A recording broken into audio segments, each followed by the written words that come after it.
国海军辽宁舰啊，它在那个公海上面，竟然被日方的 F-15战斗机逼近。那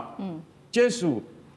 从辽宁号上起飞是奉命去看看你的意图，这一定要拦截的啦。不拦截不可能。所以我觉得这次这件事情一直没有办法平息下来的原因，就是说日本认为他们受到了挑衅，可是中国不是这样想。我在公海上面演习，你的飞机靠近我，虽然你的战斗机也是在公海上，但是这绝对是挑衅行为。那日本说不是你先挑衅，没有关系，各说各话。但是我可以告诉各位，这就是在测试对方的能耐跟底线。如果一旦一天有事的话，那就可以知道谁的反应比较快。中日冲突之下，日本防卫省的最新示警，包括了辽宁号在6号到7号，我们上次跟观众朋友报告过，突然间是在这个冲绳外海这边狂刷了100架次的舰载机，还有直升机之外，歼15也对日本的 F-15雷达做照射。最新还有这个就是北京的另外在微博解放军放的这个 MV 叫做《箭在弦上》。我们请导播也带我们来看哦，这个潜艇集群是一字排开，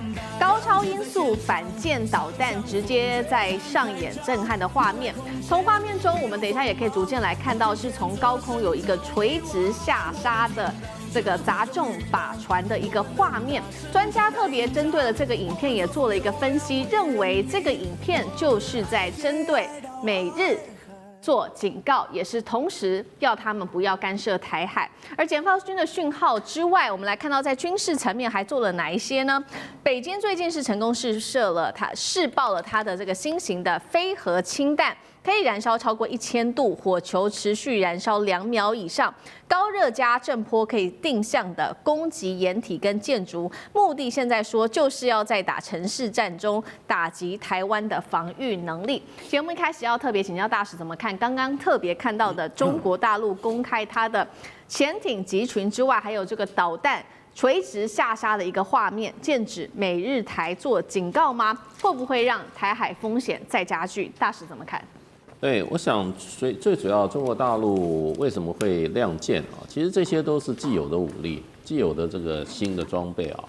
那你说中国大陆有70几艘的这个潜水艇啊，本来就是区域里面最强大的一支潜水艇。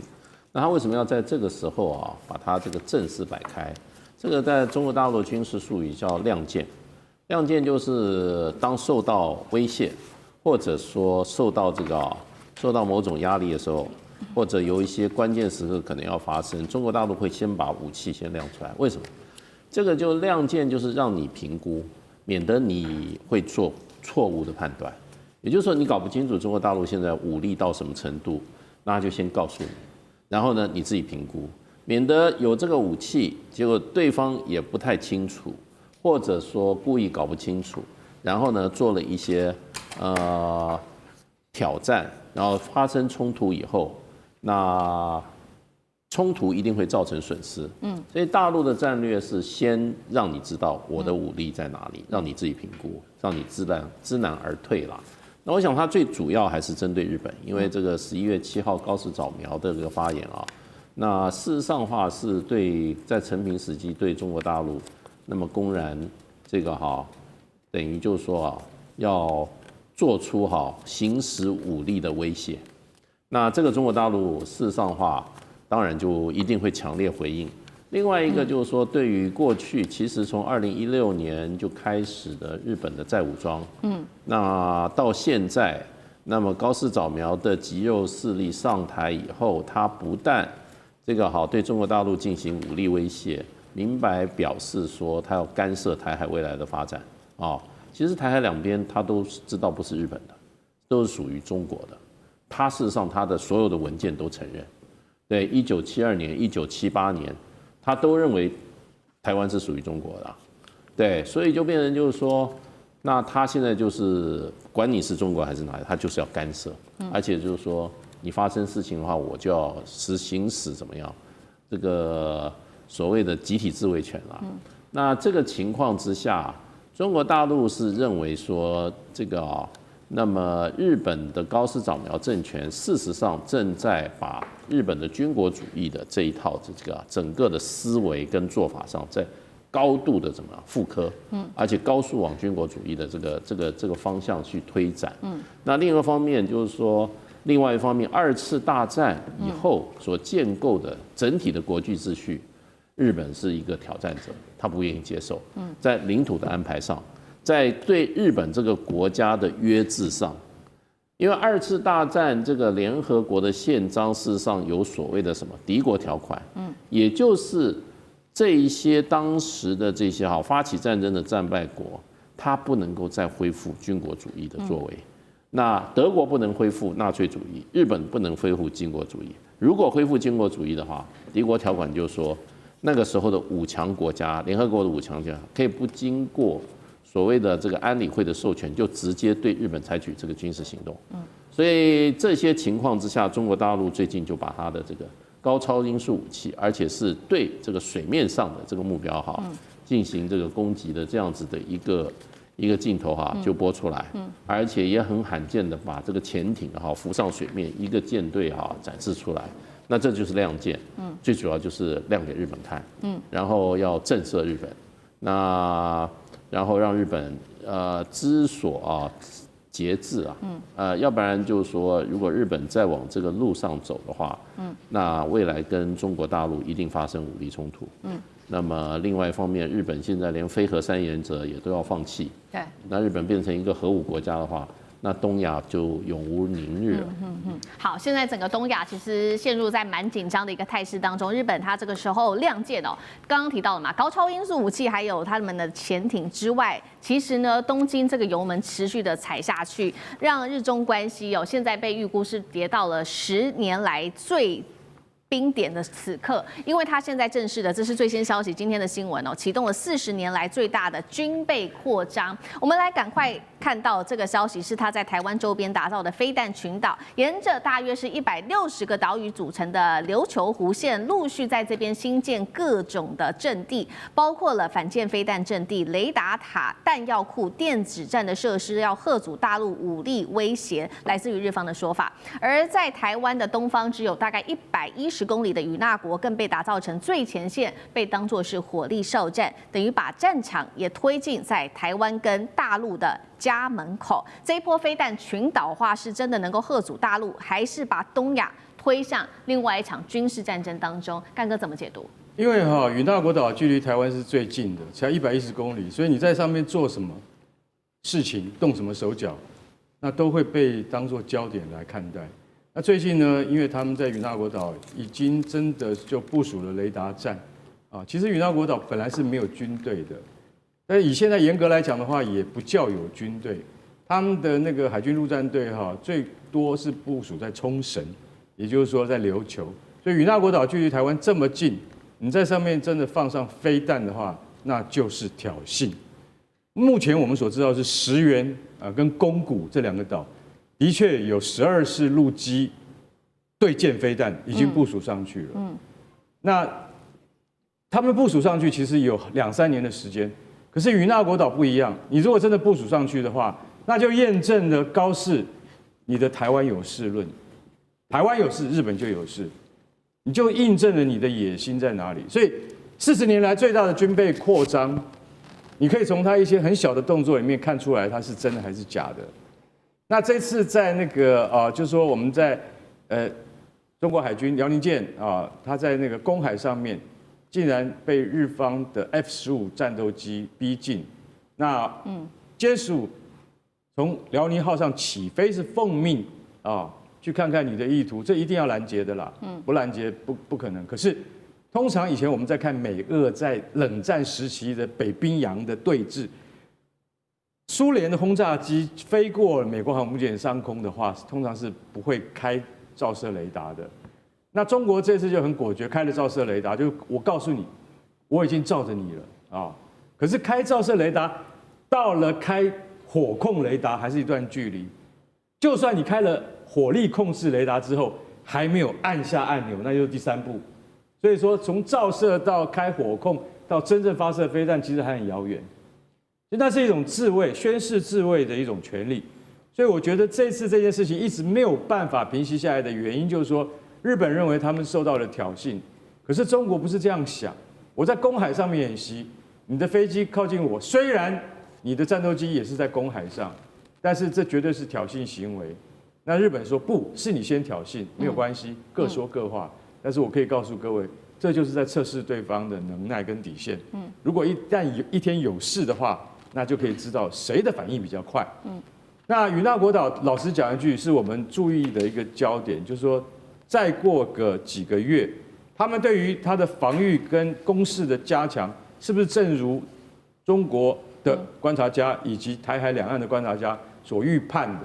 他会把什么？他可能还会把对舰飞弹移到这个陆地上面去，到岛屿上面去。还有，他可能派真正的警卫团，也就是说，那个都是由陆战队构成的。如果真的派上去，哪怕是一个排啊或半个营都可以的话，那我可以告诉你，这件事情是绝对不会降低温度的，反而会使中日关系更加紧张，是我们接下来观察的重点。好，我们会持续的关注在这个第一岛链，因为中日冲突而持续扩大哦。那其实呢，不只是影响的范围是到中日而已，现在持续的扩大，许多国家也被拉进来，包括了在俄罗斯哦，因为力挺中国大陆，所以呢，其实这两个国家举行了军演，启动的是第3次的反岛联合军演。那官方有特别定调说，这个没有针对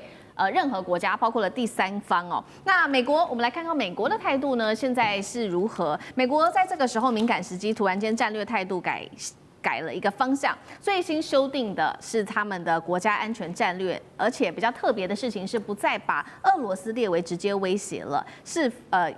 有意图要跟俄罗斯来做合作。那川普也把战略重心拉回到西半球，以美国防卫本土为优先。民主党当然就大骂川普了，他说他削弱了美国影响力，助长中国大陆跟俄罗斯。一方面是中国在这边氢弹上面的投放，另外一方面还有中俄的军事同盟是不是进入到新的阶段了？对于全球这个区域安全的冲击，上志哥又怎么看？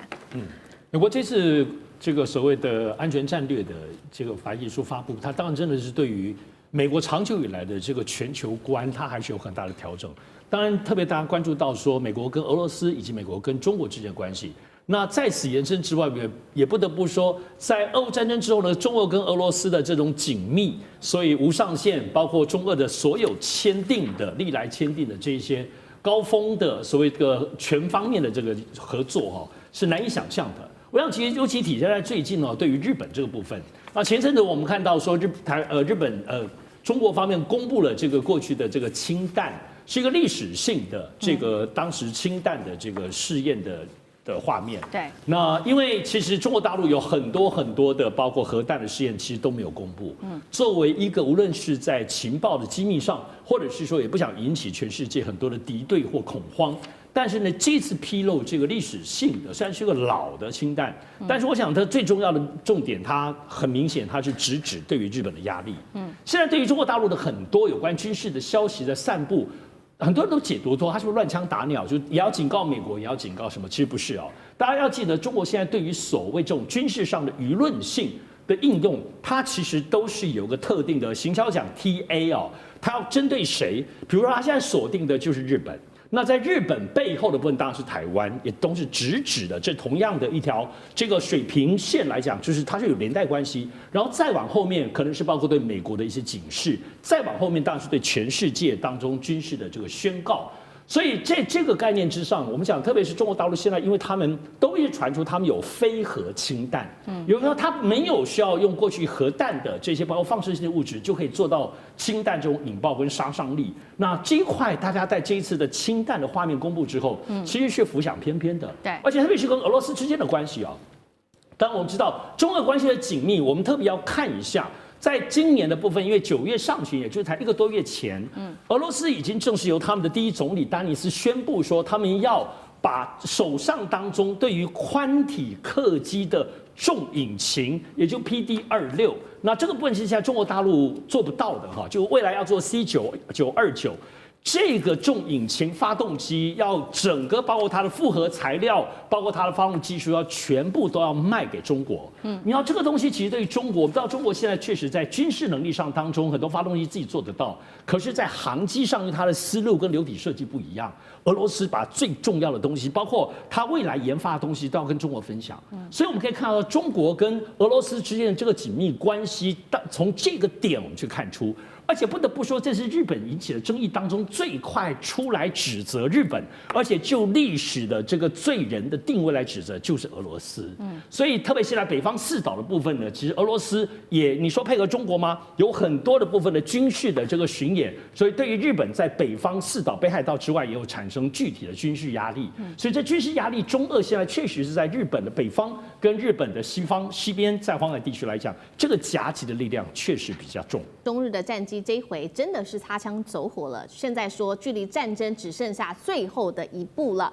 日本跟歼辽宁舰现在被爆出是装无辜吗？解放军则是不忍了，开始有了大动作。今天我们会一起的来做解读三个火线话题，今天会请来宾来帮我们特别做解读的。中日这一回的战机死亡凝视时间高达了31分钟，大陆火控雷达这一回锁定的日本。F-15这一次可以说是距离开战只差最后一根扳机了吗？第二件事情来关心的是，大陆的辽宁舰百次的起降，宫古海峡的空域也被逼到了极限。日本现在说了，中国大陆你在挑衅，日本则是回说，是日本你跟监滋扰，到底这一场这个事件谁在找战呢？最后面来关心到的是高市早苗挑明的台湾有事等于日本有事之后，说了这份言论遭到了言论跟军事上面的双重击杀。但是本来以为美国会驰援的川普，至今却是沉默不挺日本。今天我们来关心的是，盟友是瞬间消失了吗？来自于美国的帮忙，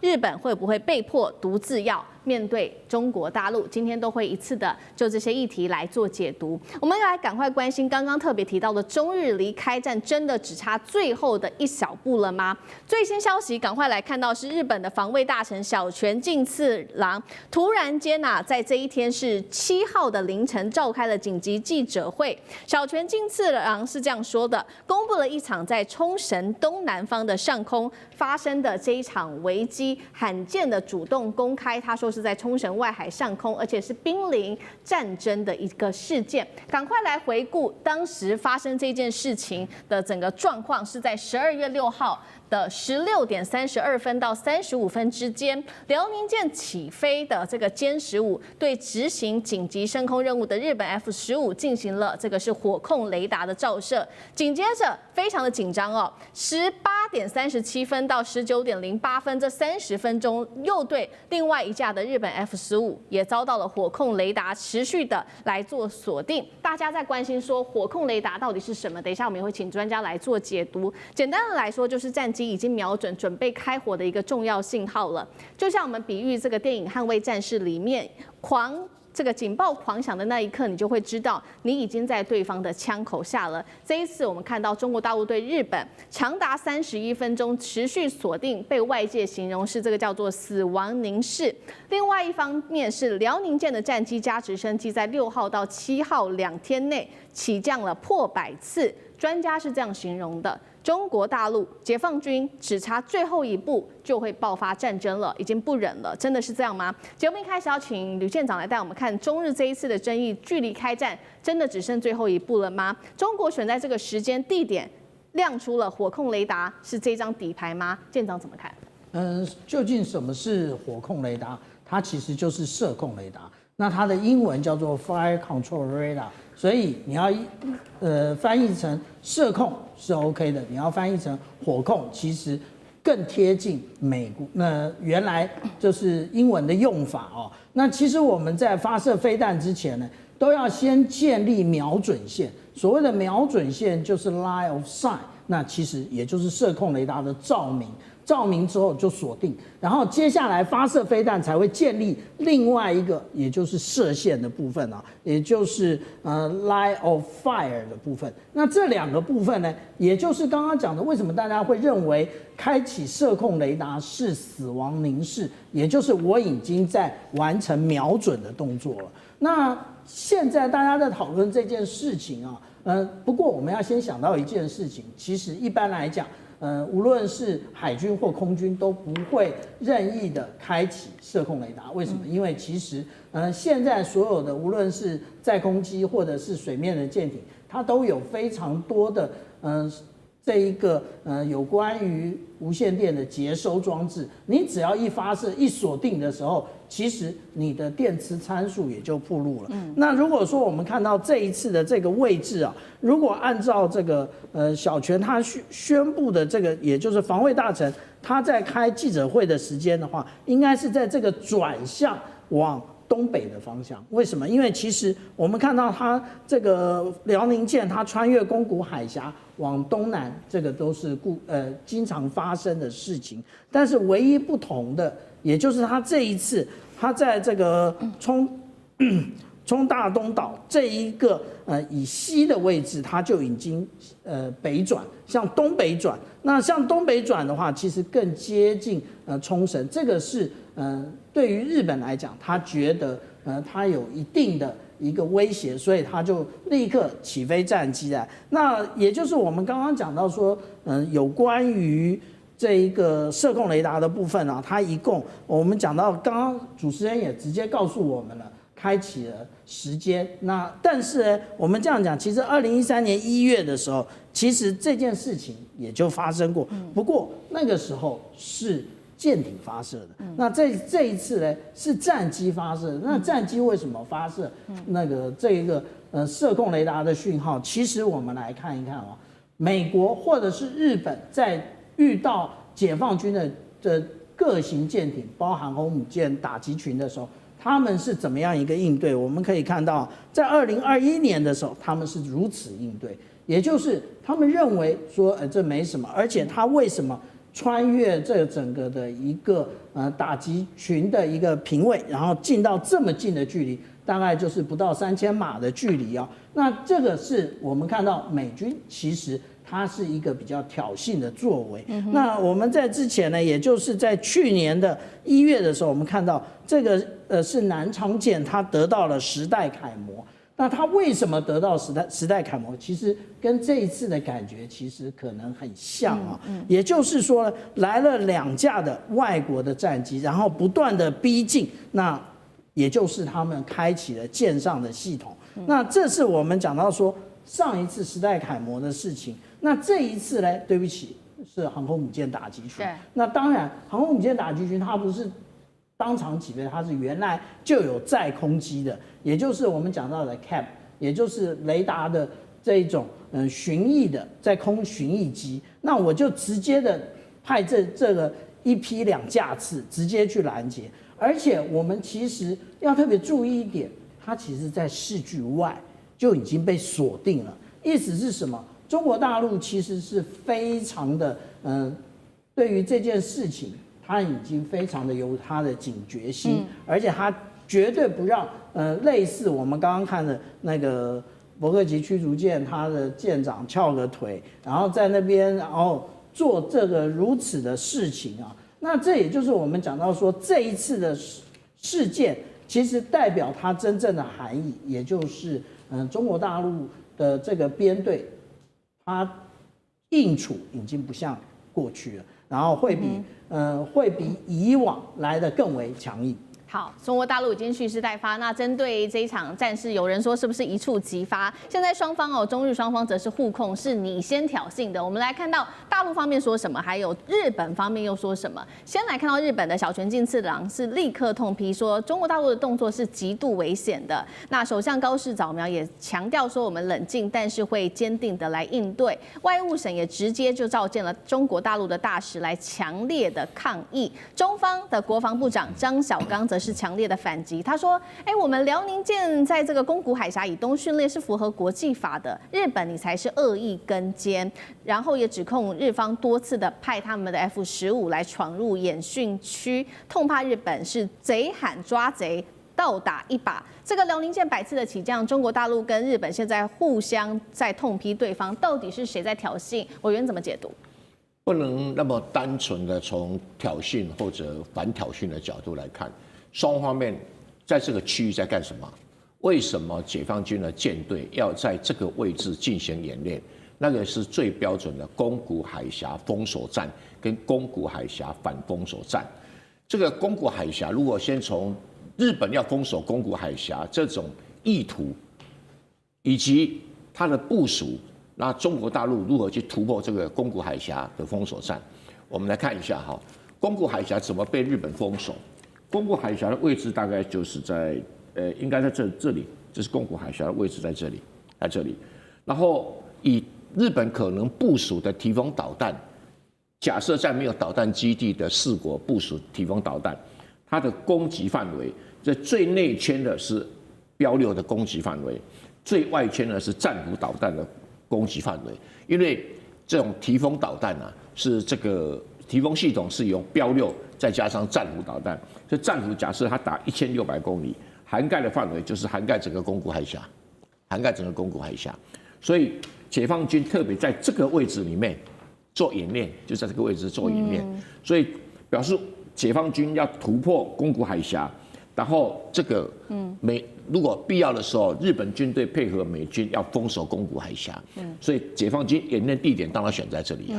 啊。通常演练地点选择在哪里？除了有一些基本技术的演练要求之外，事实上选择战场也是一个很重要的地点。所以目前如果从日本本岛装设提防导弹，大概就是最大的攻击范围在这里，然后这个内部标落在这，还有一个叫什么？叫做这个 precision strike missile， 就是精准打击导弹啊，它的范围大概就在这里，通通对宫古海峡有封锁的作用。那假设他们以后不只是在日本本岛装提风，也在什么也在石垣岛跟那个与那国岛去装设什么？去装设他们自己生产的124的反舰导弹，或者是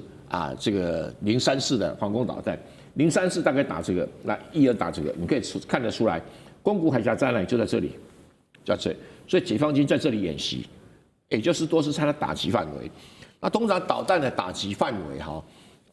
一般来讲，日本现在这个导弹都还没有完全装置完成，所以它必须要把它的这个战机的监视范围扩大到大概导弹的攻击范围。那解放军就当然要去模拟一个反封锁的作战嘛。你飞机来，我锁定你；你导弹来，我拦截你。大概处于这种状态当中。但是如果说中日紧张，我们可以说其实也早就已经不是第一次了。我们先来看到辽宁号它在冲绳的外海训练，刚刚提到了，其实我们从过去历史上面也可以看到一些的迹象。在今年6月的时候，其实大陆甚至派出了它的辽宁舰跟这个山东舰双航母在同一片海进行这个大规模的演练。那日本自卫队也是一路跟监，但当时呢，虽然有这样子的事件，但是双方的关系毕竟没有这么紧绷，所以还算克制，这事件就这样子过了。那这一次就是因为这个首相高市早苗他拒绝收回台湾有事，等于日本有事，所以爆发了这样子的一个重大争议。现在让日本最心寒的是，原本呢，川普看起来他已经表态说会出面挺日本，但是在这件事情发生之后，只有国务院的社群贴文一句话而已，而且没有任何的联合声明，甚至是没有强硬的表态。金融时报做了一个报道，他说呢，川普对于日本的承诺到底是不是跳票了呢？美国根本不想被日本拉下水嘛？杨老师怎么解读？没有错，我觉得这一次高市的发言事件到现在其实已经，我本来以为说开始会进入到一个僵局的状态，但是呢，事件可能会再发展，因为你看到大陆这边其实是个警告。这是警告你飞得太近，也警告你高市不撤回，同时也警告美国的国家安全战略报告当中要求日本扮演第一岛链的所谓这个安全角色。那日本呢？我觉得在扩大，在操作这个议题。2点钟开记者会，我还没有记得我们台湾哪个政治人物2点钟开记者会，打起仗来了没有？有没有任何的损伤？没有啊。外防卫大臣2点钟开记者会，那第2天高市也在加码抗议，还找中国驻日本大使来表达抗议。那其实整个过程我看到日本的这个内容他都没有讲两机的距离多远，而你距离人家整个演习的这个船舰，它船舰3只都显现出来，距离多远，它都没有写出来。而且我们都知道，自从高斯发言之后，在这个区域啊，其实大陆有相当多的就是这个船舰、水面舰，而且经常的在做演习。2天在辽宁舰可能都将近100次的这个起降。那日本当然你会警戒，我这个可以理解，但是你过于靠近，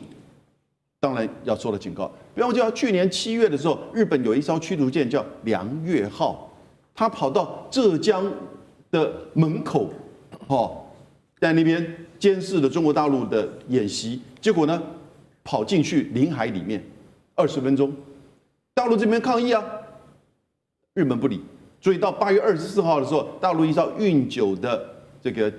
侦测机，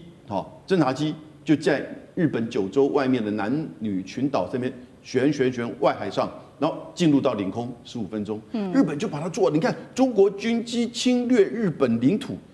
那1个礼拜之后呢，日本自卫队悄悄的把那个梁越号的舰长给换掉，所以这一次我觉得日本这边的操作的情况非常明显，而美国呢从头到尾没有讲话，因为就在昨天，加州有一个雷根图书馆开一个雷根战略会议，同时美国的国防部长还有美国的参谋联席会议的主席都到了，参谋联席会议的主席都还被记者问到，你对这次的中日紧张的看法，他完全没有提到中日紧张，也没有提到日本，他只说中国的军力的发展，然后走向一个全球的布局，好像还蛮正面的。美国现在的态度，基本上我认为2句话，美霸退出西太平洋，这个美霸不是爸爸的霸是霸权的霸，美国没有退出西太平洋，他在那边有经济利益，但美国霸权退出西太平洋，美军转为战略守势，你有没有看到最近这几年，任何在驻韩或驻日美军跟中国大陆解放军有任何擦撞，或者是警告，或者真的之类，除了在台湾海峡之外，对，都是日本。所以日本的角色现在变得好积极。小泉进次郎，当然我个人觉得他也是为他想做下一任首相做准备，因为他知道现在日本整个向右转、保守化、反中的氛围，所以这种民粹操作在晚上2点钟开记者会，我就觉得。真的是可以到达这种地步，但我必须要讲中国大陆的那个海军的发言人到第2天的12点45才一个公告出来。其实国际媒体跟所有的华文媒体都已经照日本的讲法写出来了。到了当天的下午，到现在我们才了解，其实真的不安全、不专业是谁？是不是日本你太过于频次过高的接近，而且你4点钟来一次，被照了一下之后。你6点钟再来一次，好像照得不够爽，因为那个所谓的这个火控雷达的照射，就刚才小院长讲得很清楚，因为它那个就是高频率的那个很容易过热，所以当它一照射跟就是导弹要发射的这个根本是等于是这个一致的，那个窗口时间很短。可是即使如此呢，在4点6点的时候呢，应该是说歼15上的飞行员用人工的卸弹。就等于是停掉那个飞弹发射的这个程序，一般的话，通常照射锁定飞弹发射，这大概是一个瞬间的。那但是呢，他用这种方式就告诉你，然后呢，你4点不行，你6点再来一次，再来一次不就没事了吗？为什么呢？2点开记者会，为什么不选择3点好了？为什么4点？所以这个时间点，然后呢，第2天这样子，所以。你看到美国的反应其实让日本更为挫折感。美国就是没反应，而且再加上他们讲的话以及那个国家安全战略报告，实际上所显现出来，美国在整个西太平洋已经开始在战略收缩、战略守势了。我们持续关心中日之间才发生这个擦枪走火、军事上面的冲突。这一回中国大陆又拉了俄罗斯来启动反飞弹演练。今天就这些议题，我们会来做关心3个火线话题。等一下请来宾帮我们做解答。第一个，好，辽宁号跟日本才擦枪走火，现在中俄是立刻启动了反飞弹的演习，这是对日本下最后的通牒吗？另外一方面，日本呢现在在这个西南群岛这边疯狂的部署很多新的飞弹，所以呢，我们看到中俄这一次次的反导弹演习，有外界解读是不是就是为了要优先去拦住这一些来自于日本新部署的飞弹呢？会不会目标就是日本呢？这是第二个我们会来做关心的。最后我们会来关心到，看到了这个中国大陆跟俄罗斯有这样子的动作之后，美国是立刻回击了。现在他们祭出的是这个低当量的核武，川普这一步棋会不会逼中俄踏上核红线？3个议题，今天我们都会一次的来做解读。好，我们来看到中国大陆跟俄罗斯的另外一条战线持续的对日本升高火力。就在12月6号的晚间，大陆国防部是突然间宣布了中俄两军在俄罗斯的境内举行了第3次反飞弹的联合演习。那么我们可以看到呢，北军虽然说了我没有针对第三方想要这样子带过，但是外界解读说会不会这些动作就是主要针对日本呢？为什么这么说？因为其实过去几个月，日本它在西南群岛这边一直不断的强化它的部署，实际有哪一些作为呢？我们看到8月份跟11月份比较具体的作为。首先8月，日本宣布在熊本这边部署12式的陆基反舰飞弹，11月底又在与那国岛部署了03式的中程地对空的飞弹等等的动作。大陆国防部发言人蒋斌也曾经警告说，日本胆敢越驰雷半步，会给自己招事惹事，会付出惨痛的代价。中俄的这一场反飞弹的演习，预先想的目标、拦截目标，会不会就是日本？刚刚我们特别提到日本所部署的这一些新的武器，这是中俄联手在对日本做的反制吗？吕舰长怎么解读？我们看到为什么中俄要进行这样的一个联合演习，其实他们是唇齿相依的，也就是如果飞弹要从越过北极海打到中国大陆的话，就会经过俄罗斯上空，而且最适合拦截的，也就是在俄罗斯上空。为什么？因为如果说它已经到最末端拦截的话，其实那个速度非常快啊。我们如果以这个东风15，它的发射的速度啊，大概就只有4到6马赫，可是当它坠地的前面一刹那，它可以将近10马赫的速度。所以我们讲到说，最容易拦截的其实是它在发射的这个阶段。可是发射的阶段呢，第一个你要能够预警，第二个你的飞弹要能够飞那么远啊，那其实是很困难的。那中国大陆呢，其实已经不是第一次这样测试了。那但是现在是一个联合的演习，我们看到2022年，其实它就是完成了陆基的一个中段反导的一个拦截测试，而且它这次测试是给谁看？它这次测试就是给台湾的乐山雷达看的。为什么？因为以前发射从这个太原卫星发射中心发射都是向西发射，向甘肃的这个库尔勒这个位置发射。为什么？因为它有2个目的，第一个我发射飞弹，第二个库尔勒这边它有反导的一个部队，它可以进行演练。可是这一次为什么向南移？因为如果在这个位置的话，那其实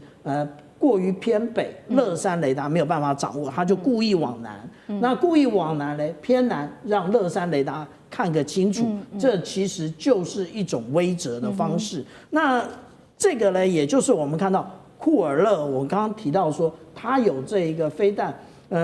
中段反导的实力啊，而且我们之前这个是在2022年的6月，其实我们就已经看到这颗飞弹。可是我们一直不知道这颗飞弹是什么，而且在库尔勒的附近，其实它也有大型的相位阵列雷达，可以作为目标获得，也就是我们前一段讲到的建立 line of sight、建立瞄准线的部分，它通通都有啊。那直到今年的93阅兵的时候，我们终于看到了那颗飞弹，也就是我们刚刚看到这一个飞弹发射车上面，它只能够容纳2枚。我们看到这是1枚，旁边还可以放到1枚的这一个飞弹，到底是哪一种？结果原来是红旗29啊。那红旗29就是我们如果说在阅兵场上看到是这样，但是它刚刚下火车专列的时候，我们可以看到很清楚，它就是可以容纳2颗飞弹，从后面看也很清楚啊。那这一个呢，其实相对于日本来讲，那日本呢，他们现在要放的其实是03式的防空飞弹，在与那国。那与那国现在有没有？与那国现在没有，现在最接近台湾的其实是石垣岛的这一个阵地啊，也就是他们我们可以看到，它其实如果我们看到日本，它从奄美大岛就是不断的一直向西南部署。那其实与那国它之前部署了雷达站，可是飞弹一直没有部署。那这一颗飞弹真的能够防卫台湾吗？很多人是这样的想象的，其实不行。为什么？因为我们讲到03式的这一个防空飞弹呢，它其实从与那国它只有50公里的一个拦截的距离，哪怕是它已经用了新构型，也是如此。也就是它其实也不过就是在台湾到跟与那国108公里的中间而已，它也不是所谓的中程的弹道飞弹，它其实是一种防空飞弹而已。至于12式啊，那如果我们看到12式的话，12式它的一个12式是反舰飞弹，也就是攻击舰艇的。那它也就是这个黄线的部分，它的距离200公里。其实我们讲到了这一个宫古岛的时候，这个范围也就进入了我们台湾所谓的雄三飞弹增程型400公里的这一个范围了。不过，如果我们对照这一次以及之前无论是山东舰或者是辽宁舰，它的操演位置大约都在宫古岛以南，台湾以东的这个位置，也就是在我们所谓的这一个雄三飞弹的射程之外，它还多加了50公里的一个可能的延长的射程。所以我们这样讲啊，日本这样的部署其实没有用，必须要回到我们第一段这个蔡正元老师他所特别强调的新型的，无论是我们讲到的标准6型，或者是这一个战斧巡弋飞弹，那才是能够影响到与那国，或者是影响到宫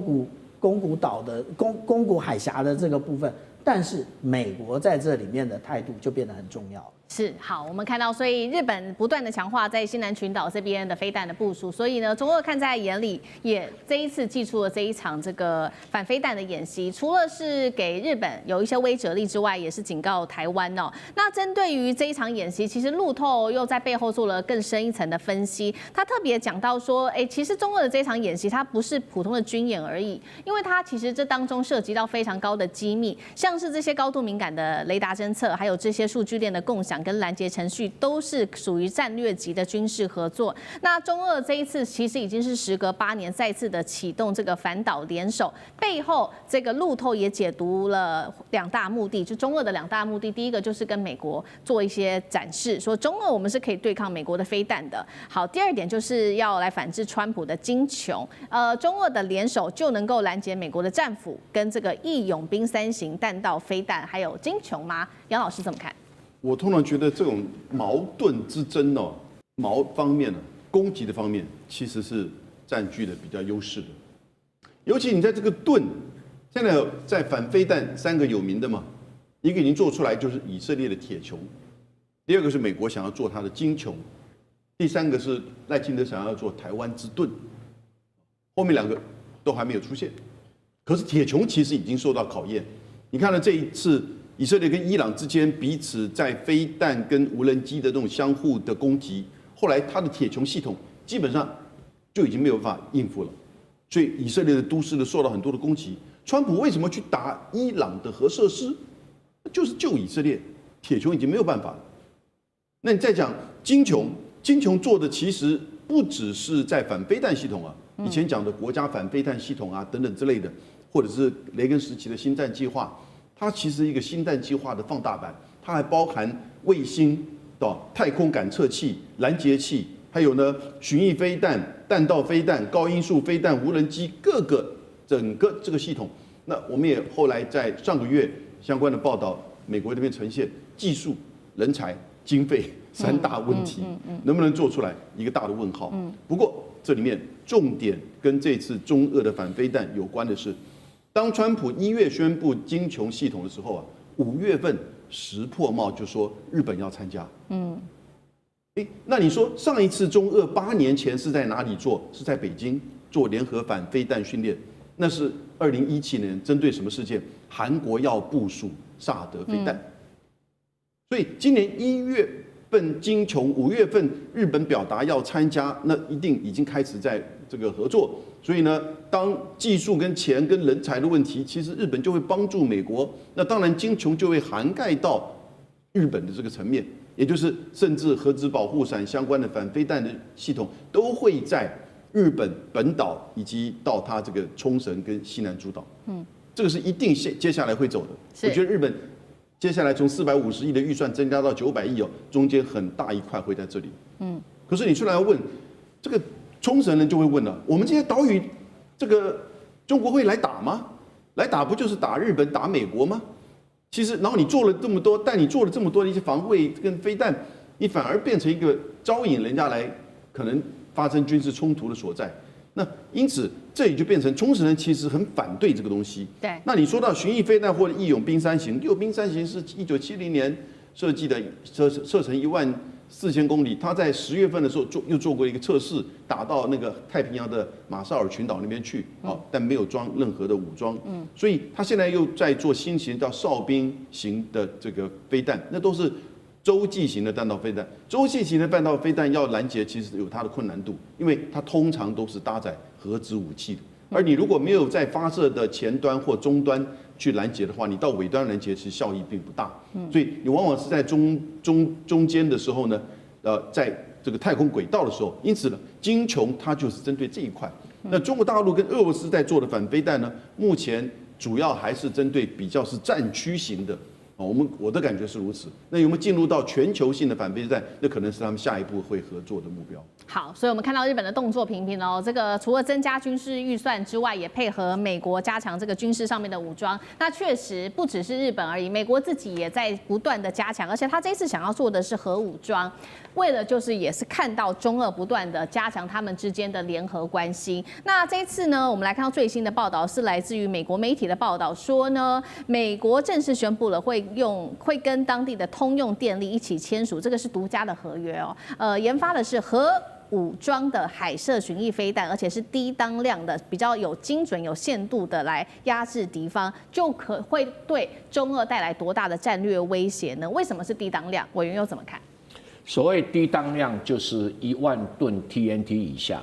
那什么叫1万吨 TNT 以下呢？就是当时在广岛跟长崎啊，那2颗核子弹啊，都在2万吨以上的 TNT。所以我们现在通常讲低当量是讲1万吨以下的。那甚至可以小的更小。这个是可以调节的啊。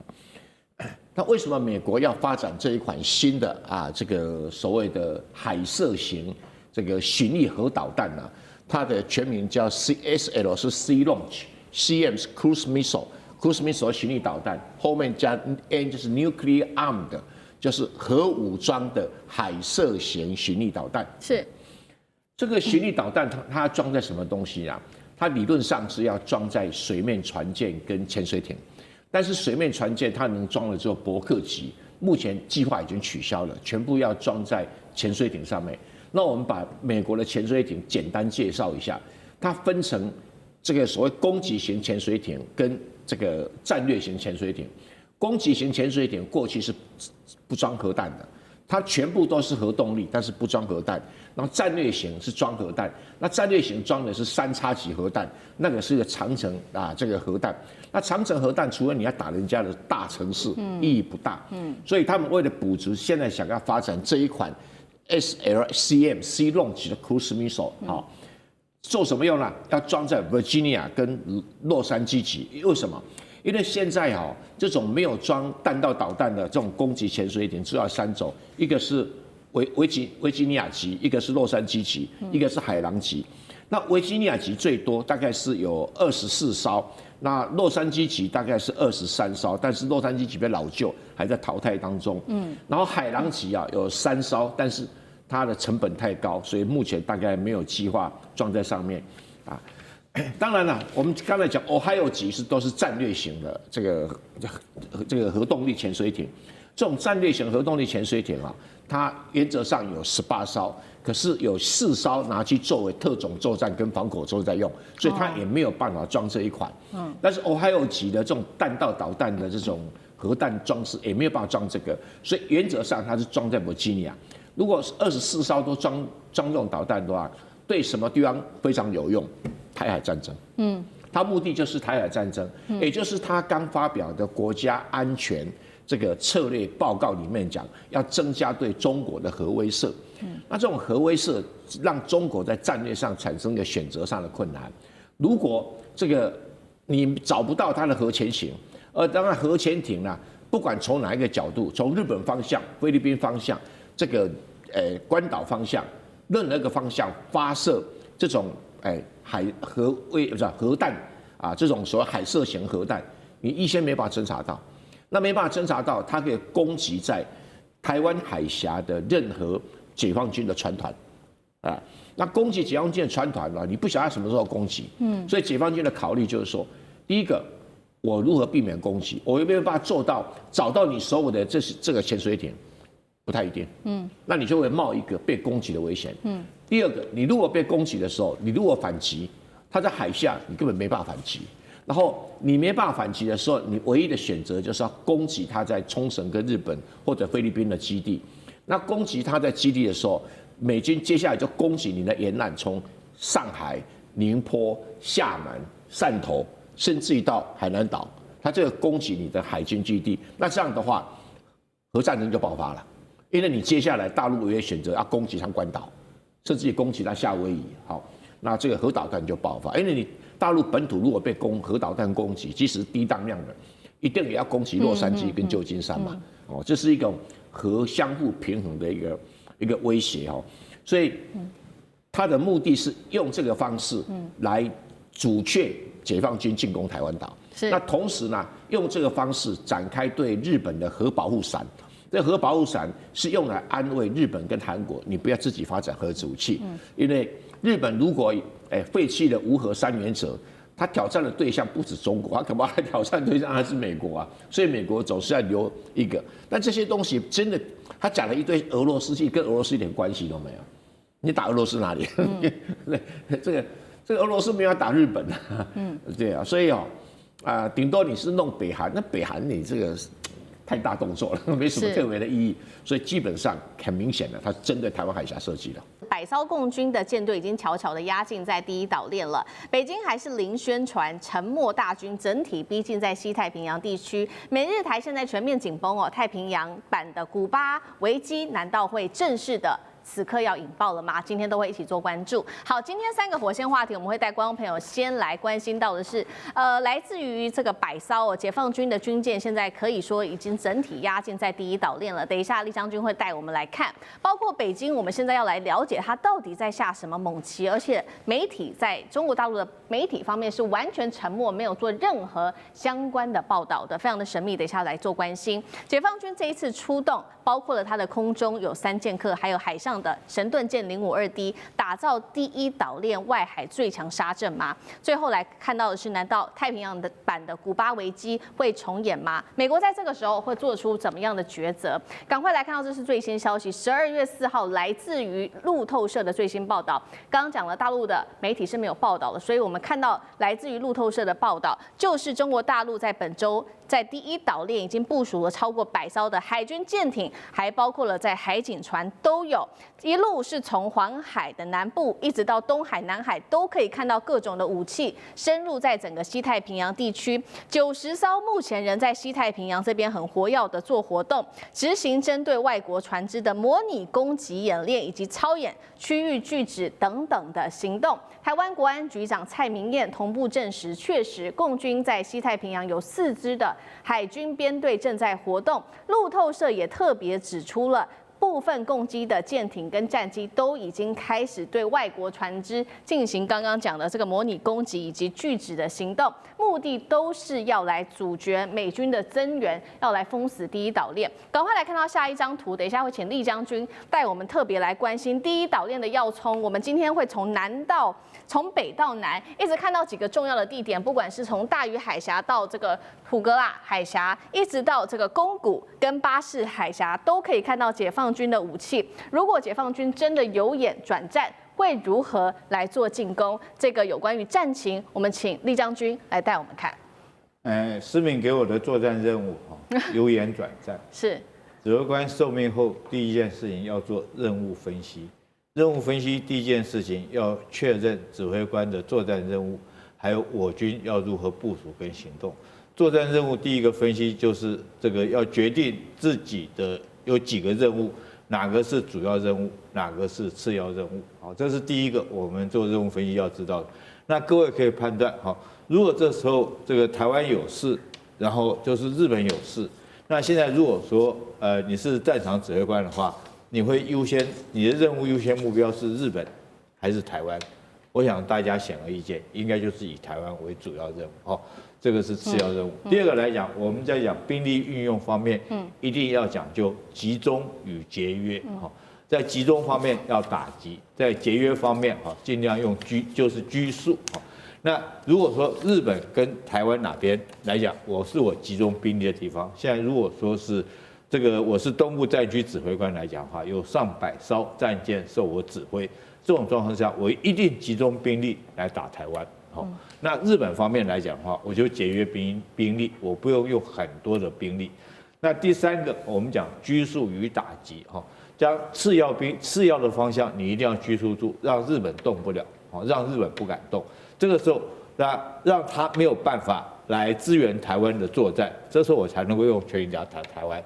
基于以上几个原则，我们来做我们的兵力部署跟判断。好，当然这个解放军来讲的话，它可以利用大隅海峡跟马毛岛在这个地方，用少部分的舰艇，还有用它的导弹来对它做威胁，然后让日军在这个地方不敢轻举妄动。还有一个地方不要忘了，就是北边有一个大毛俄罗斯。俄罗斯如果这时候可以跟中国在军事同盟来讲的话，对日本的北方，我们现在看到包括白令海峡这些地方来讲的话，甚至于这个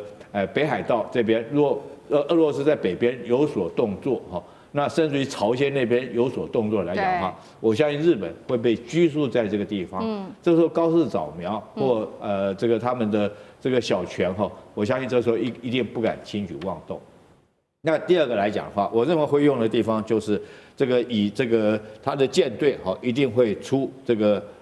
宫古海峡宫古海峡，这趁着你不敢动的状况之下，我舰队立刻出宫古海峡。这个舰队极可能是我认为是山东跟辽宁双航母的舰队，然后在这个地方这个担任这个主援的任务，阻止美军就是反介入跟区域拒止。那大家还会问，那福建舰到哪里去了？我认为福建舰可能是到南海这边，是南海这边，因为美军也有可能从南海这边上来，所以我在这两个门我都关起来了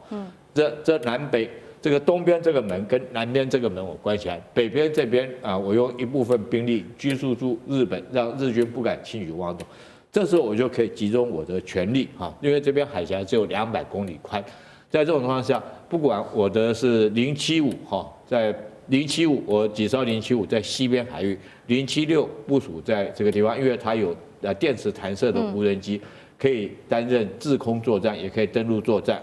放在这个地方，也可以牵制到与那国岛。它虽然说与那国岛部署了防空导弹，但是我相信，如果说以076的舰载机就无人舰载机攻击21来讲的话，要这个歼灭与那国岛的这种空导弹对空导弹，我想是这个轻而易举的事情。076部署在这边，075分别部署在台湾的北、中、南，置重点在北。置重点在北，南部这边也是一样，让南部的兵力不敢轻易向北转移运用。在这种状况下，我想说上百艘军舰，我如果说将台湾武统台湾，将台湾拿下来之后，各位想想看，日本这时候还没有作战意义，就没有太大作战意义的。我相信高市早苗这时候也不会在这边这个在讲说台湾有事就是日本有事，那紧接着后续就是外交上的动作，所以我认为如果说是按照这个军事上面思维理则来讲的话，不管是主从任务主要任务、次要任务，然后这边是主要打击这边是次要打击拘束的方向，这边是拒止方向，这样我们台湾来讲。要思考我们怎么样在这种状况下能够获得美军的资源，能够获得日军的资源。我认为日军顶多大概能够提供给我们台湾的大概2种方式，一种是情报方面的资源大概可以情报方面。可是第二个来讲的话，它可能在潜舰方面会有所的协助，因为潜舰来讲，毕竟不是水面的暂停嘛，而且你不太容易判断是哪一个国家的这个潜舰。但是大家不要忽略了如果说它潜舰这个要到这边来的话，同样如果解放军在这边这个如果这边有076来讲的话这边有它这个航空母舰上面都有相关的反潜机那双方来讲，未来在这个地方极可能不管是水面或者是水下都可能爆发。主要的战场会在这边发生，但是关键还是主要作战还是台湾的登陆作战，这是关键是所在。然后怎么样让登陆部队可以持续不断获得资源？我觉得解放军在这方面也做了很多的这种功课，包括他这个做了那种登陆的接驳船，一艘接一艘的那种接驳滩岸的接驳船或者是说它的滚装货轮都是登陆的持续战力。所以在这种状况下，我认为说是日本如果说是要来协助台湾作战，确实是有它的困难，因为这个地方毕竟隔了这么多个马毛岛、奄美大岛。那如果说这个055大区的舰队又在这个地方对它形成威胁，切断它大家看到很明显的切断它的兵力。我觉得我们台湾来讲，还是要思考怎么样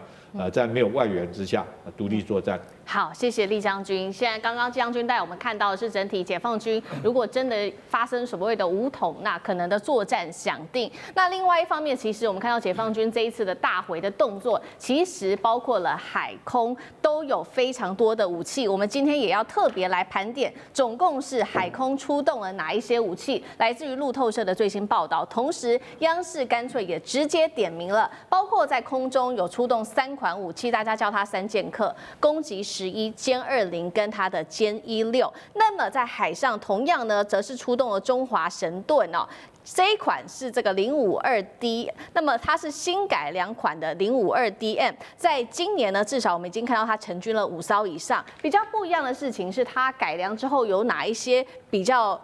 改进的武器的部分呢？就是它换装了 X 波段，可以快反雷达，提高对于低慢小的目标跟逆中目标的一种探测能力。所以接下来我们要请张将军来从军事也帮我们做解析，解放军最新的刚刚提到的空中的3剑客加052DN 的这个神盾舰战力组合又有多狠？那我们先来看这个空中3剑客，包含攻击11、歼20跟歼16，它各有各的任务，各有各的任务呢，要针对任务的特性、目标物的特性来做机种的搭配。那攻击11做什么？攻击11是做踹门，歼20呢负责制空空优，因为它逆中战机，负责空优交给它。这个歼16负责对地或对海打击攻击。那我们看，那攻击11，它的这个作战航程它4000公里，所以它算是个有空用型也有海用型。海用型它可以在航空母舰上起飞，海用型嘛，所以它是2种都可以。然后呢，它只要装什么呢？装在上面飞机上，只要挂2公吨的反辐射飞弹，把雷达打瞎就可以了，踹门嘛。踹门完毕之后，逆中战机歼20出来的时候，所有的制空通通交给他，让对方的战斗机或什么会抓不到逆中战机，逆中战机抓得到它，上面挂的这个长距离的或短距离的空对空飞弹。那真正的打击的歼16，那歼16它有12个挂载，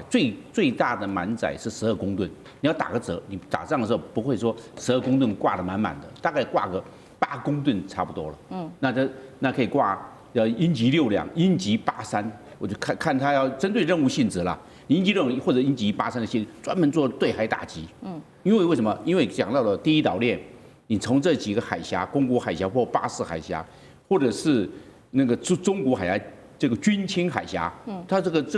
都可以出来啊！可以出来的时候，这个在东海还有巴士海峡都可以来实施这个海域上的扫荡。那这个交给谁？就给歼16嘛。所以我们看踹门掌握空优，然后对地或者对海打击，这个刚好就变成三位一体。不一种机型，你让它包山包海，又要对空，又要对海，又要对地，又要去踹门，这个任务你通通交给他，反而贝多利分。你都不专精，你又要对空，你又要去对海，你都不专精。这个我们把分工分得很清楚，让这些真正执行任务的歼16专心去对舰，空对舰的飞弹就下去，83鹰击8或者鹰击62下去，把这个军舰给它集成，它专心进行。那这样的话，功能是发挥到最多。那我们现在看到海军，看到动5两 DM 就是现代化了，中华神的7000公吨。7000吨级的，最重要它改良在哪里？以前呢，它的这个搜索雷达是 C 波段跟 S 波段，那它现在加了一个 X 波段，X 波段是强迫雷达。那强迫雷达看得远，因为我们知道最主要海上你要怎么克服？因为它有个曲度，那曲度一远的地方你看不到，因为它是地球，你这个雷达波是它不会转弯的，雷达波是直射的，你地球曲度那远的地方，它直接过去，它在下面。你根本没办法发现目标，那这个就重要了。我要换 X 波段，强迫雷达要出来了。它这个强迫雷达的型号是364型，那364型专门抓低空目标。我们知道有时候低空目标，尤其是反舰飞弹，这个空对舰飞弹或舰对飞弹过来了，那这个时候我要去在第一时间先发现有飞弹来袭，然后我这个时间预备了准备去摧毁它。那动5两的它重在防空，不跟动54不一样，因为这个军舰也是一样，不是说包山包海样样都行，它重在防空。所以你注意看，中共一个这个我们作战集群出去的时候，有动5两，有动54，然后还搭配大家来护卫动5 5，是这个样。它这个总共是64个垂发，前面32，后面32。那针对任务性质，我认为它装的这个舰对空的飞弹多。我们讲打以这种大型的。这无人机 UAV 可以打这个我们讲的飞机，我们叫做防空，这个火力没问题。就这样，它上面挂的是红旗9B 跟红旗9C，都是比较现代的。那你这个海红旗9B 跟红旗，它不用海红旗9A 了，淘汰。那这海红旗9B 跟海红旗9C 都打200公里。那这样的话，先发现目标，反正交给 S-band， 然后这个海红旗9C 开始对目标做掌握，发射出去。不管是大型的 UAV 也好，或者是大型的这种战斗机或者歼击攻击机，那这都会在它的这个火力涵盖范围之内。所以，我们今天呢要来看的话，还有一个最好的搭配，只是这里面没有写，就是空警500或空警600，这你要搭配。为什么？它可以在整个战场对空搜索还有对海搜索，通通交给空警500，或者是空警600。看是什么性质，是海军用的600呢，还是空军用的500？把整个空域交上去，然后经过链路 link 在一起，把这相关的讯号在第一时间收集给动5两 DM，这样来搭配，或者是将来的时候，这个空警500或空警600，叫收集的信号跟它攻击的目标，这个下发给歼20或下发给真正出作战任务的歼16，那这样子去打海上的目标。这个以后就是说变成战场管理，然后大家都有一个共同作战图像，由作战图像做任务的分配很明确，你的目标就是这个。那目前它的航向、它的速度，还有它的吨位的大小或者是一些特征，它会告诉这个执行任务的飞行员。任务飞行员一发射之后，他就接管，把这个信号去导引这个飞弹过去攻击那海上的目标。所以将来都是一种任务型的搭配，没有一架飞机。它要包山包海，什么都要去做执行。这样的话，让飞行变成单纯化、组合化，达到最大的作战效益。是好，我们看到整体来说，等于说这一次不管是海是空，解放军已经释出了各种的武器。不过现在外界其实也在做一个担心，就是因为有一些事情比较诡异。过去如果是做相关的演习的时候，其实不管是官方的媒体或官方或者是他们的媒体，可能都会释出一些消息，但是这一次却是一句话都没有讲，大家才在猜说没有讲的话，其实感觉是更可怕的，是不是有可能由演转战？零宣传的状况之下，这个类似过去太平洋的古巴飞弹危机，是否可能会真的到来呢？杨老师有怎么看？现在目前已经确定，还是至少有90艘以上的水面舰，在整个黄海、东海的集结。那我觉得这个当然是在11月7号高市早苗的发言之后所看到的这个情况。我觉得目前还是在集结跟演习的这个阶段，他会不会接下来采取一些真正的任务的行动，不确定。但是呢，可能有3种。第一种就是持续的一种集结演习，产生一种威慑。这个威慑效应当然就是告诉日本、美军，甚至台湾这边。那针对高市的发言，因为高市的发言他提到，就是台湾有事，就台海战争会影响到日本的存亡事态，所以呢，暗示的有日本行使集体自卫权，自卫队派兵，而且是跳过美日安保单干的这样子的一种可能性。那他到现在为止不愿意收回，所以呢，大陆这边也不做任何其他的宣示，就是做兵力的集结。他觉得可能你们这些决策者，你们这些保守右翼不太了解，实际上现在中国大陆的解放军的发展，还大概是停留在10-20年前对于解放军的认知。你看今年光是印巴空战到93阅兵这2个事件，其实就显现解放军的就是整个武器的这种精良跟作战能力。因此，他就用这种方式来去有一种威慑。第二种可能呢，就是有攻击。那这个攻击我们不确定会不会真的产生。我等一下回来讨论。那第3个呢，那就是封锁。这个封锁一定是针对台湾，因为高市自己在去年的时候，他也曾经说台海封锁就会造成日本的存亡积态，那你就来啊。不要忘记你还已经讲过了。所以我目前觉得现在在日本、韩国、美军驻日美军，甚至我们台湾所有的军队、海防以及国安人员还有情报人员，一定是待命的，而且非常的就是说密切会去观察，可能甚至每个小时要提供相关的这些情资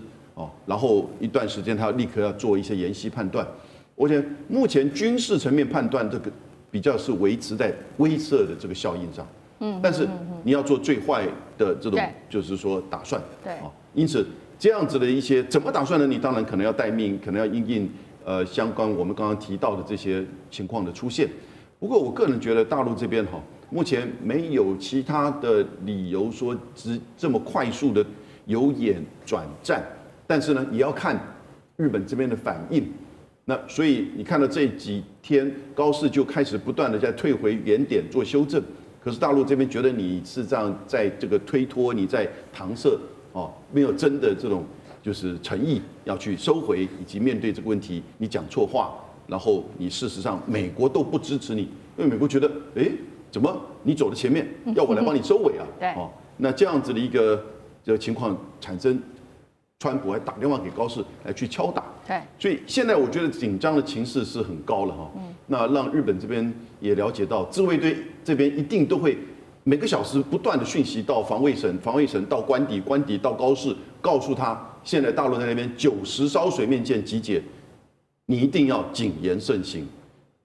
我觉得形势其实在日本的政界是非常紧绷的。本来是中日之间的政治外交的这一场对撞现在也加入了许多国家，让情势变得战情非常的诡谲。俄罗斯可能加入在当中，那么包括了美国跟北韩是否也可能加入在这当中，让整个冲突持续的扩大呢？今天我们会持续的来做关心。好，我们先来看到这个接下来的火线话题，我们会请来宾帮我们特别做解答的，因为这个时候俄罗斯也正式的表态了，他跟中国大陆可以说是战略对表，要一起来共同对抗日本。尤其他们用这个日本你这个军国主义九头蛇来怒轰东京，你一直想要把你的军国主义给扩大。现在来看到说西太平洋会不会接下来变成2大势力的对撞，包括了中国大陆、俄罗斯加上这个北韩对上美日台的大对决吗？今天会来做第一点的关心。第二点，我们也会来关心到的是，刚刚讲说俄罗斯要加入嘛，那一边呢，这个对抗日本的话，中国大陆会不会从西南诸岛这边来做对抗？那俄罗斯则是从千岛这个群岛这边来做对抗。如果是这样子的话，东京正在面临的是70年来最大的战略压力吗？最后我们也会来关心到是中俄的巡联大家在看不是演习，是预演吧？因为现在各种武器都出动了，如果真的开战了，中俄还会亮出哪一些更狠的武器？今天就军事战略面，我们会做一层比较深入的分析。赶快来看到的是中国大陆的外交部官网是突然抛出一个震撼弹，是什么呢？在外交上有了一个大动作，也就是中国的外交部长王毅跟俄罗斯的国安会秘书长绍伊古现在正在进行的是中俄第20轮的战略安全磋商，双方这个话也讲得非常的直白，官方也毫不掩饰的直接说，中俄现在是就日本的问题进行战略对表，已经达成了一个高度的共识。绍伊古干脆就直接呛了，你日本的军国主义九头蛇已经再次的抬头了，俄罗斯跟大陆我们在斩断你的头颅方面已经累积了足够的经验，这话说得非常的凶狠。节目一开始要请教杨老师怎么看呢？现在中俄放狠话了，日本会完蛋吗？高市他说他要介入在台海，那俄罗斯也表态了，他会跟日本一起来做对抗。如果我们把战情再扩大去预想，包括了北韩、美国也加入的话，未来在西太平洋地区会不会变成两股势力的对撞，也就是中俄朝对上美日台？杨老师怎么解读？绍伊古讲军国主义九头蛇，那要斩断其头颅方面已经累积了足够的经验，这个其实有一点感觉上在呼应，中国大陆驻大阪总领事薛健的谈话。虽然薛健当时是收回了这个发言，他也沉寂一阵子，他最近又开始在转载就是中国驻日本大使馆的一些这个发文。我觉得中俄之间针对这个问题哈，是在一方面在外交上，在战略上寻求一个就是相互的共鸣啊跟支援。那特别针对日本，他的发言到后来又谈到了旧金山合约，不要忘记苏联现在俄罗斯当初也没有参加旧金山合约。对苏联、对俄罗斯、对中国而言，他们其实对旧金山合约对他们讲没有什么太大的意义，而是之后中国大陆跟日本签的中日联合声明啊，以及相关的4文件，延续的开罗宣言到波茨坦宣言。所以，虽然高市是后来又回到了说中日联合宣言的立场不变，可是呢，比较是那种便宜式的说法，也就是说我们尊重理解，连这几个字都不讲，只是说立场不变。所以大陆这边还是非常的不满意，希望他能够撤回，希望呢他能够真诚的面对他讲错话所造成的影响。是这个时候引俄罗斯的这个共鸣来支持，同时你看到在东海上面的这些超过90艘、上100艘的军舰的集结，我觉得事情还是不可以小看哈，因为你会觉得说，没有什么其他的经济制裁啊，或者是外交的升级啊，所以大概军事行动不会发生吧。真正的军事行动往往都不会有先前的所谓的外交、经济的这种警告。历史上大概都是如此。对，那一步一步累积的哈，那通常大概都是一个可能要准备打大战。那但是如果他只是预计的是一种警告性的或者一种制裁性的，那其实他不会做这些相关的这个作为。但是呢，在外交上寻求这个相互的这个支持哈。我觉得在这一次刚好，因为他们又是第20轮的战略安全对话，在这个之前，他还跟外交部长拉夫罗夫也都谈过。拉夫罗夫对日本的谴责，哇，那简直是比中国大陆外交部还要更深刻。所以在这个问题上，接下来不要忘记中日联合海上演习，过去曾经绕日本一圈呐。那接下来会怎么做？我们就这个大概看。因为这一阵子刚好海上密集比较多的这个演习，明年的春天的演习也会持续，但需要等到明年吗？我觉得现在大家其实这个准备上、态度上都是比较紧绷的。好，所以接下来中俄，我们看完他的态度之后，有没有可能就是针对于中俄，有没有可能针对日本做一个南北夹击来做进攻？包括也就是中国从刚刚说的嘛，西南诸岛那。俄俄罗斯则是从千岛群岛往北海道推进。等一下请张将军来带我们看。我们先来持续看到说，中俄这一次其实真的是站在一起，而且他们也一起发出了通稿。通稿里面讲得很清楚，有一些细节，包括3点。第一个，他们说要捍卫2战的胜利成果；第2点又说了要反击殖民侵略的翻案；最后，当然了，刚刚提到的，他们要抵制日本军国主义卷土重来。我们也来稍微回顾一下当时2战的时候，俄罗斯在日本投降前，他的这个路径是怎么做的？他当时其实从这个北部进军在库页岛，还有千岛群岛，逐渐的在往这个北海道方向做进攻，最后是拿下了包括了库页岛跟北方四岛。那近年其实中俄的动作也非常的多，积极的在对马海峡，还包括了在日本海跟中国海峡进行这种联合海空战略巡航，所以这一次他们的动作才会特别的备受关注。有没有可能南北一起夹击日本？张将军怎么解读？我认为很多事情要看这个战略的迹象。我认为现在所实施的是战略施压，因为有一个特别的因素，就是在1960年签订的美日安保。现在美国在日本驻军54000人，算是美国在海外驻军目前数目最多的。当然，它这个驻军的数目也会机动调整，而且会有一艘航空母舰常态性的进驻在日本的横须贺军港，所以这方面有美国的因素在这边。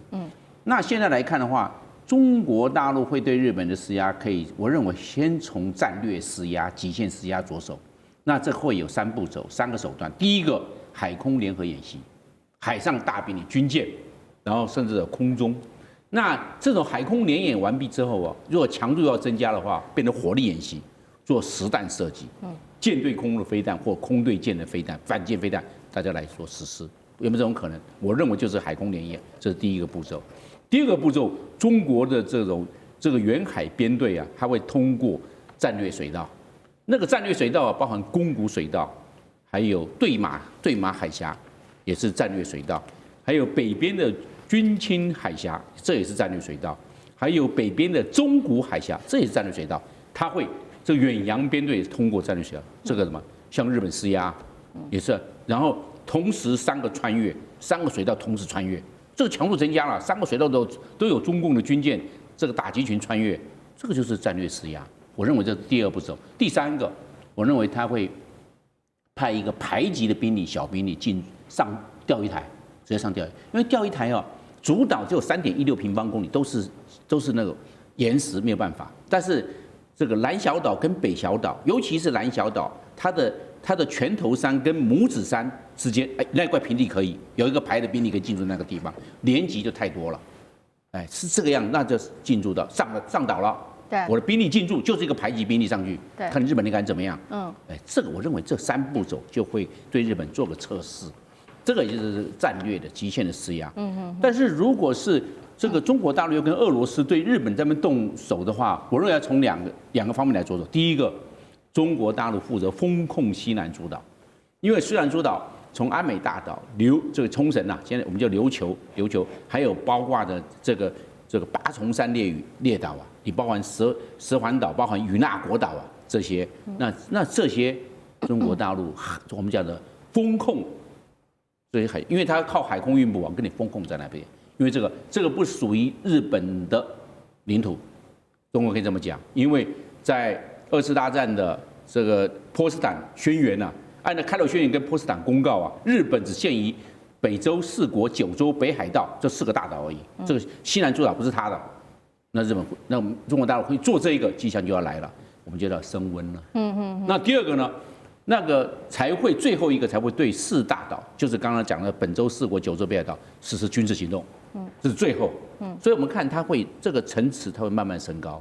那慢慢升高的话，那就会中国大陆跟俄罗斯如果在共同联合来实施军事行动的话，当然俄罗斯从这个北方4岛就下来了。对不对？北海道，对，还有我们讲到的本州的北边，那中国大陆才会对4国、九州还有本州，因为本州最大的南边，大概就是这样。所以我们来看它会这几步走会慢慢升高。那目前的话，只是一个海空联演的施压，还没有看大作战的集群穿越重要的战略水道，还没有。所以我们来看这些迹象来看的话，中国大陆会不会一步一步走？这是一个检查卡，是一个步骤。那按照这个步骤走，就知道它的升温的程度到什么样的指标。但是就我这个短期来看的话，他们目前会在演习阶段来做测试，日本会不会改弦易辙？高市早苗对他的所讲出来的话，会不会做一个政治上的调整？对，我认为中国大陆会观其言，听其行，是，听其言，观其行。好，现在看起来中俄之间都还只是针对日本做这个战略上面的施压，给日本一些的警告。但是有没有可能接下来变成一个真的动手军事行动，从南北中俄一起做夹击，变成一个真正的战事哦？这恐怕就一触即发，我们都要持续的来做关心。刚刚讲到嘛，所以说中俄目前都是战略施压。过去我们看他在做这种联合海空巡航的时候，有哪一些重要的武器有做出动？等一下我们都会一起来请厉将军帮我们做评估，包括了说如果美国也一起来帮助日本的话，双方真的打起来可能会发生什么样的事情？我们先来看到过去中俄到底出动了哪一些主力的一些武器，那包括了从海上我们做解读，还有空中我们也来做解读。我们请导播来 cue 一下下面这些武器的图片哦。过去登场的主力，我们先来看到海上，中国大陆出动了哪一些？包括它的052D， 还有呢它的这个054A 的护卫舰。那俄罗斯海军则是有闪电级护卫舰。接下来我们来看到一字排开这个，再来是空军哦。好，第一排的第一个的最后一个图是轰6，这个是来自于大陆的空军，总共3款轰6，还有歼16跟它的空警500。好，接下来最后图片的最后尾端的2款武器，则是图95NS 跟速35S，这是来自于俄罗斯的空军的战力。整体来看，中俄过去的联合巡航的阵容会成为未来真的进攻日本的主力吗？现在如果来一起跟美日做对抗，包括美国它出动它的 F-35跟它的航母，中俄可能会派出哪一些更强悍的武器吗？厉将军又怎么解读？高市早苗确实是误判形势。他误判哪件事情呢？他不晓得说俄罗斯会跟中国会联手起来，因为中俄之间并没有签订任何军事同盟的相关的合约。那俄罗斯跟乌克兰仗打那么久，中国来讲也仅止于说是买他的石油而已，并没有实际上面派兵去支援，甚至于连这个武器卖给俄罗斯都没有。所以这是第一点，让高市早苗误判了。但是这次来讲的话，那你讲出这种话，我们看到反而是当中国对日本要动手的话，反而是俄罗斯主动跳出来要替中国撑腰。绍伊古是何等的人呢？绍伊古现在是国家安全会议主席，等于是我们国安会的这种秘书长这种角色。但是他之前是什么呢？他之前是俄罗斯的国防部长。俄乌战争刚开始的时候是他在指挥战争的，所以他并不是文人的秘书长，而是他是一个具有实战经验的一个这国安会的主席。所以在这种状况下，当然日本来讲的话，我认为他第一个低估了形势，而且我觉得绍伊古讲的话非常的重。他认为军国主义九头蛇，他用到这么重的话来形容高市早苗。大家要知道，日本在这个东亚这个地区来讲的话，长期以来他跟周边的国家都相处的不好，都有曾经发生过战争，包括日俄战争，对不对？跟这个朝鲜来讲，他也占领了朝鲜，把朝鲜当殖民地。那跟中国更不用讲，中日战争大家更是了解。所以日本你在这个地区周边的邻居你又搬不走，那你又在这边用那种叫嚣的言语要挑衅这周边的国家，难怪俄罗斯中国来讲都认为你是军国主义复辟。当这个标签贴在你高市早苗头上来讲的话，我觉得你是很难贴下来的。第二个，我认为高市早苗误判形势，他一直认为说是中俄两国还是停留在公元2000年以前的陆权国家的时代。那确实是如此，以前中俄两国大概都是大陆军主义。但是中国最近从2000年以后，我们听到的是所有军舰像下饺子般的速度成军。那我们刚刚看到你列了这些表，包括052驱逐舰，甚至还有055、054，然后福建号075、076，数都数不完了。还有潜舰部分094、095、096等等039，等于潜舰也都是陆陆续续的成军。那中国已经很明显的从一个单纯的陆权国家，已经摇身一变，进步到能够有远程作战的海空权的实力。那在这种状况之下，我觉得日本你还敢在这个地方挑衅，是很明显的高估自己的能力。然后有一句话叫做自不量力。如果说如果说真的是中日两国开战，我认为俄罗斯来讲的话，倒不见得会对它发生夹击，但是它会拘束到日本的动作，让日本不敢动作，然后让中国可以放开手来这个武统台湾，这是我们最担心的事。